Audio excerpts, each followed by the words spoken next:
You're scrolling through the news and you see another story, someone wealthy, someone powerful, someone who did something clearly wrong. Maybe it's financial fraud, maybe it's abuse of position, maybe it's something that if you or I did it, we'd be in serious trouble. Immediate, life-altering trouble. But they're not. They're still walking around, still working, still giving interviews. Maybe they apologize, maybe they didn't. Maybe they paid a fine that sounds huge but is actually pocket change for them. And they move on. And you're left sitting there thinking, how does that work? How do they just keep going? Why don't the same rules apply? And then you think about your own life, about how one missed payment tanks your credit, how one mistake at work could cost you your job, how you have to follow every rule, meet every deadline, smile at every difficult customer because you can't afford not to, because for you, consequences are real, immediate, unavoidable. But for them, consequences seem optional, negotiable, something that happens to other people, and it makes you angry or tired or both, because it's not fair. You know it's not fair. Everyone knows it's not fair. But it keeps happening over and over, and nobody seems able to stop it. I think about this a lot. Not in an obsessive way, just in that background noise kind of way where you notice a pattern and can't unnotice it. The pattern where the people at the top seem to operate under different rules. Not because they're smarter, not because they're more deserving, but because the system itself protects them. Automatically. Almost invisibly. There were thinkers who saw this clearly. Arthur Schopenhauer believed that the world runs on will, on power, and that compassion, justice, fairness, these are fragile human constructs that only work when they're enforced. When nobody's enforcing them, power just does what power does. It protects itself, it perpetuates itself, and it doesn't care about fairness. Fairness is for people who don't have power. And Michel Foucault looked at how systems work, how institutions create their own logic, their own way of deciding who matters and who doesn't, who gets protected and who gets punished.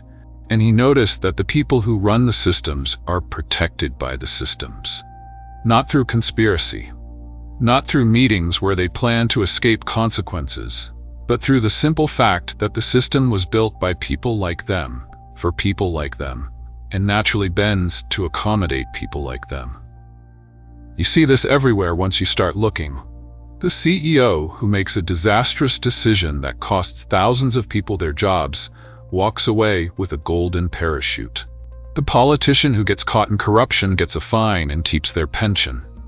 The wealthy person who commits fraud pays a settlement and admits no wrongdoing. Meanwhile, someone shoplifts food because they're hungry and they go to jail.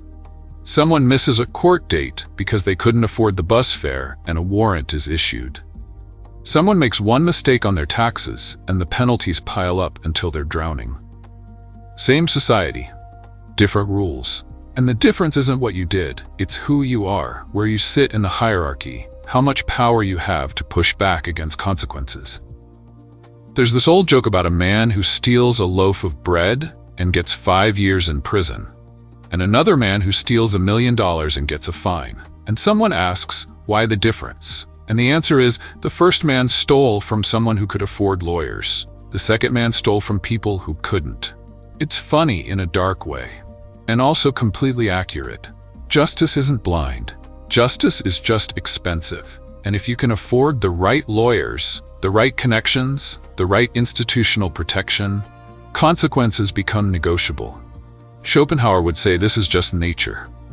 That power protects itself, because that's what power does. That expecting fairness from a system run by the powerful is like expecting a wolf to protect sheep. The wolf might occasionally show restraint, might even feel something like mercy. But the fundamental relationship is predator and prey. And systems work the same way. The people at the top aren't evil. They're just doing what their position allows them to do, which is protect themselves and people like them. And Foucault would add that it's not even conscious. The system doesn't need a conspiracy. It just needs everyone in the system to do their job. The lawyers protect their clients, the judges interpret the law, the regulators negotiate settlements, the PR firms manage the story, and everyone's just doing their job, following the rules, being professional. And the outcome always, somehow, is that the powerful get protected and the powerless get punished. You can see this in how differently mistakes are treated depending on who makes them. When someone poor makes a mistake, it's character. It's evidence of bad decision-making. It's proof they can't be trusted. But when someone rich makes a mistake, it's circumstance. It's bad luck. It's a complex situation that can't be reduced to simple judgment. And this framing isn't accidental. It's how the system maintains itself. By making sure that the powerful are seen as complex humans with understandable flaws, and the powerless are seen as problems to be managed. I think about the person who can't pay a parking ticket and ends up with a warrant, and the person who commits securities fraud and settles out of court. Both break rules. Both did something wrong. But the parking ticket person might lose their license, their job, their ability to function. And the fraud person? They pay some money and move on. They might even write a book about the experience. Give a TED Talk about resilience. Launch a consulting firm. And this isn't because the fraud was less bad. It's because one person has power and one person doesn't. And power buys you options. Power buys you time. Power buys you the ability to frame your wrongdoing as a learning experience instead of a crime. There's something darkly comedic about how this works in practice. When elite people face consequences, there's always this elaborate theater around it. Investigations that take years, hearings where everyone is very serious and concerned, strong words about accountability, and then nothing. Or almost nothing. A fine, a resignation, maybe some probation. But life goes on. They find another position, another opportunity, another way to continue being powerful. Because the system doesn't know how to process powerful people as criminals. It can only process them as temporarily embarrassed elites. Schopenhauer believed that society is held together by a thin layer of civility, covering a deep well of self-interest. And most of the time that civility works. People follow rules, consequences happen, but at the top of the hierarchy, the civility gets thinner. Because there's less need for it, less pressure to maintain it. When you have enough power, enough connections, enough resources, you can operate closer to pure self-interest, and the system will bend to accommodate you. And Foucault's insight was that this bending is built in. It's not a bug, it's a feature. Systems are designed by people in power to protect people in power, not maliciously, not through conspiracy, just through the natural process of building structures that feel fair from the inside, but function differently depending on where you are in the hierarchy. I see this in workplaces all the time. The person at the top makes a bad call and is a difficult decision in uncertain times. The person at the bottom makes a bad call and it's a performance issue. Same mistake, different framing. And the framing determines everything. Determines whether you get another chance or get fired. Determines whether you're seen as human or disposable, and you can't argue with it. Because the framing happens through mechanisms you can't access. Through conversations you're not part of. Through judgments made by people who see you as a category rather than a person. And by the time you even know there's a problem, the decision has already been made. The narrative has already been set. And your version of events doesn't matter because you don't have the institutional power to make it matter.